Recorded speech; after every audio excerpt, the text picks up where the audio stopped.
بے قصور۔ ذرا تصور تو کرو کہ اگر تمہاری گلیل کا پتھر ابو عدنان یا کسی اور کو جا لگتا تو کتنا نقصان ہو سکتا تھا۔ ہمارے ہمسائے چچا ابو عدنان اپنے گھر کے باغیچے میں کھڑے پودوں کی کاٹ چھانٹ کر رہے تھے۔ اچانک مجھے خوبصورت سبز رنگ کے طوطے کی آواز سنائی دی۔ میں نے جلدی سے اپنے بستے میں سے گلیل نکالی اور طوطے کا نشانہ لے کر گلہ چلا دیا۔ طوطا اڑ گیا۔ وہ چچا عدنان کے باغیچے کی دیوار پر جا بیٹھا۔ میں نے ایک اور پتھر گلیل میں رکھا اور طوطے کا نشانہ لے کر پھینک دیا۔ طوطا دور اڑ گیا۔ اسی وقت میں نے چچا عدنان کی چیخ سنی۔ وہ کراہ رہے تھے، آہ آہ۔ میں سر پر پاؤں رکھ کر بھاگ کھڑا ہوا۔ جب میں گھر پہنچا تو جلدی سے اپنے کمرے میں گھس گیا اور دروازہ بند کر لیا۔ یقیناً پتھر چچا ابو عدنان کو جا لگا ہے اور یقیناً انہوں نے مجھے دیکھ بھی لیا ہوگا۔ اب وہ پولیس میں شکایت کریں گے اور پولیس مجھے پکڑ کر تھانے لے جائے گی۔ میرے گھر والے اس واقعے سے بے خبر تھے۔ میں نے خود کو کمرے میں بند کر لیا اور ڈرتے ڈرتے سو گیا۔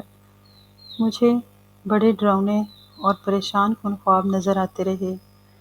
میں نے خواب میں دیکھا کہ پولیس ہمارے گھر آ گئی ہے اور اس نے مجھے گرفتار کر لیا ہے۔ میں سہم کر نیند سے بیدار ہو گیا۔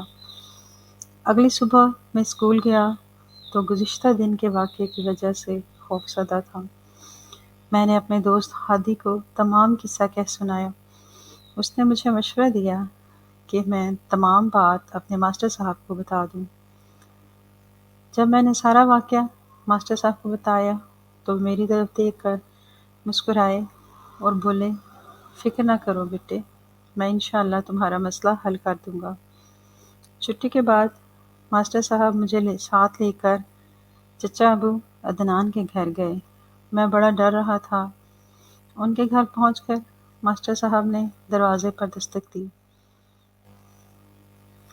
چچا ابو عدنان باہر نکل آئے۔ وہ زخمی نہیں تھے۔ انہوں نے مسکراتے ہوئے کہا، تشریف لائیے، خوش آمدید۔ میرے ساتھ جو کچھ پیش آیا تھا ماسٹر صاحب نے تفصیل سے بیان کیا۔ چچا ابو عدنان قہقہہ لگا کر ہنسے، پھر بولے، بس یہی بات تھی۔ تمہارے خیال میں پتھر میرے سر میں لگا تھا؟ میں نے جلدی سے کہا، میں نے تو آپ کی چیخ سنی تھی۔ وہ بولے، میں کینچی سے پودوں کی کاٹ چھانٹ کر رہا تھا، میری انگلی کینچی سے زخمی ہو گئی تھی۔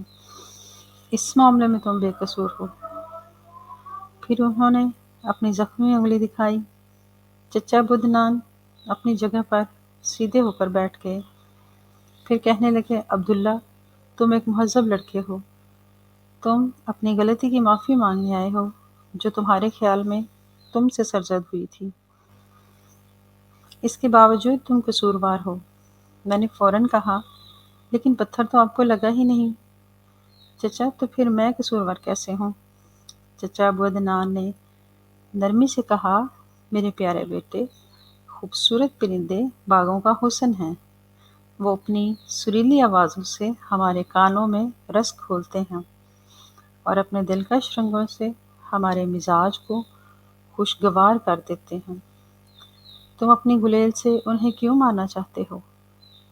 پھر ماسٹر صاحب نے کہا، عباد، ذرا تصور تو کرو کہ اگر تمہاری گلیل کا پتھر ابو عدنان یا کسی اور کو جا لگتا تو کتنا نقصان ہو سکتا تھا۔ میں خاموش ہو گیا اور اپنی غلطی تسلیم کر لی تھی۔ میں نے وعدہ کیا کہ آئندہ میں اس طرح کا کام ہرگز نہیں کروں گا۔